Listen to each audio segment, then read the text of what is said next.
So my examination was about 4 cases. The first case was a 50 years old man came with chest pain. How would I approach? I started, of course, by history, uh, examination, investigations until I reached to ECG, and then she brought me an ECG strip to interpret.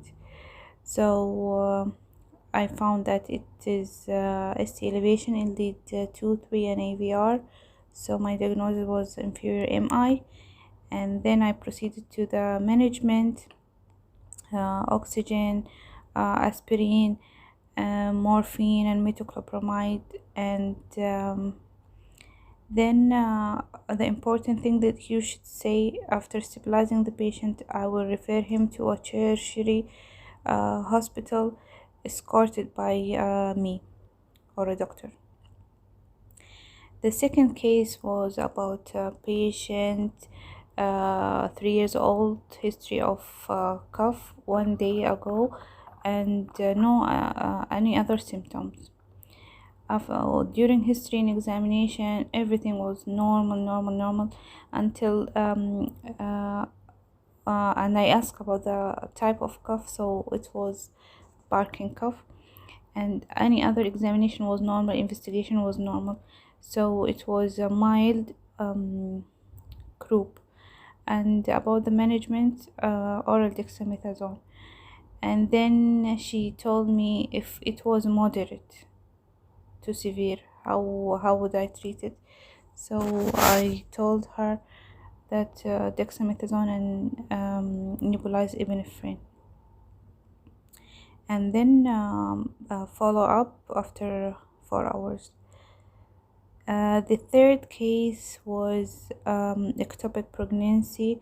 A patient, female patient, 27 years old, came with abdominal pain only.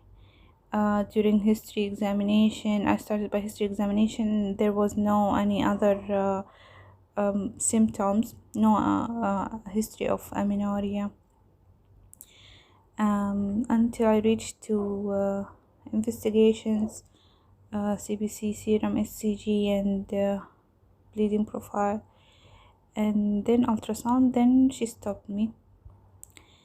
Um, um, she asked me about differential diagnosis of abdominal pain in pregnant female.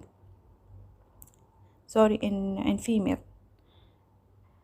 So not only genitourinary or ectopic pregnancy. Also, you should tell her about appendicitis and other differential diagnosis.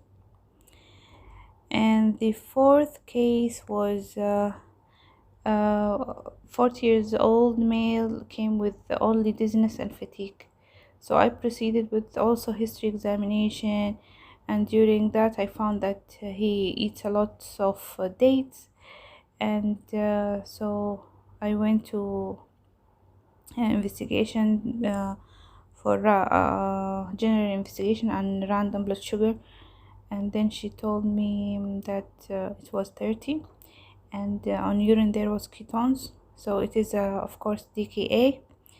And she asked me about the management, so I told her all the management, insulin and fluid, and resuscitation. You will start by resuscitation, of course, then fluid, then insulin, bolus and infusion. And then also it's important to tell her that patient should be referred to tertiary hospital.